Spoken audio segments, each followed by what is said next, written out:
Module Overview. This module dives deep into the legal and ethical landscape surrounding youth and substance abuse, focusing on the rights of minors, the responsibilities of institutions, and the delicate balance between enforcement, protection, and rehabilitation. You will be guided through national legislation, international legal standards, ethical principles in health and education, and institutional policy frameworks that define how society responds to substance use among adolescents. This module also prepares you to recognize the consequences of criminalizing youth behavior, understand confidentiality and consent laws, and apply ethically sound practices when working with vulnerable populations such as addicted or at-risk minors. This module meets standards outlined by United Nations Convention on the Rights of the Child, UNCRC, World Health Organization's Health and Human Rights Framework, Nigerian Child Rights Act, 2003, United Nations Educational, Scientific and Cultural Organization's Ethics in Health Education Guidelines, CPD and NQF requirements for legal literacy in community health work 1, legal frameworks governing youth substance abuse, national laws, Nigeria-specific focus, Nigerian Child Rights Act, CRA, emphasizes protection over punishment, views children as rights holders. NDLEA Act, establishes drug use as a criminal offense, but promotes rehabilitation for minors.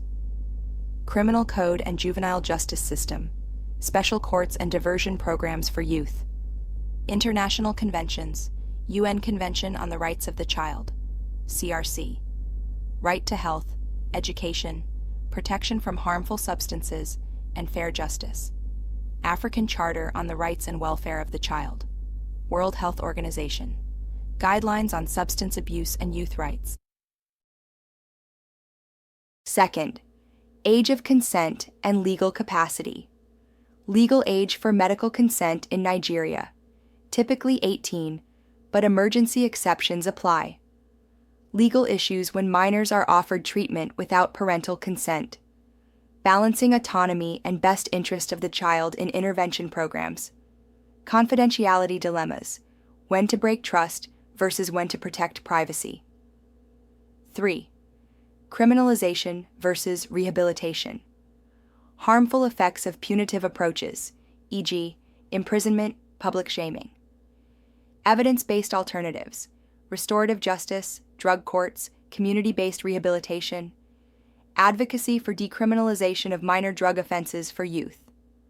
4th, school and institutional policies, mandatory drug testing in schools, rights violations versus safety concerns, protocols for teachers, reporting suspected drug use ethically and legally, protecting student records and data privacy, disciplinary actions versus intervention and support services. 5. Ethical principles in practice. Autonomy, respecting the developing capacity of the youth. Non-maleficence, avoiding harm by minimizing stigma and punishment. Justice, equal access to treatment regardless of background. Beneficence, ensuring that all actions benefit the youth's well-being. Confidentiality, key in therapeutic and health settings. 6.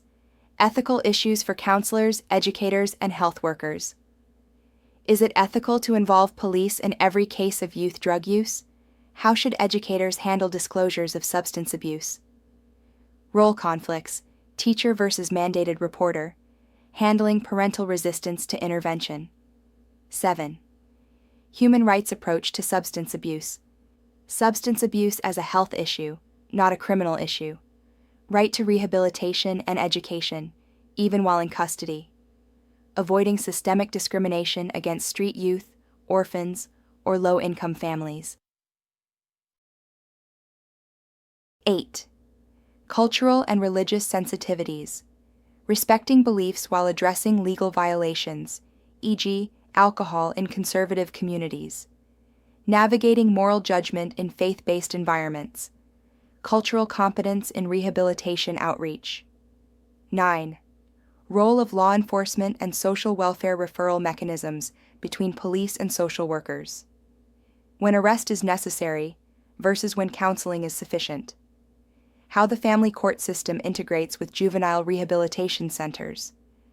NDLEA's youth-targeted outreach programs and safe reporting platforms.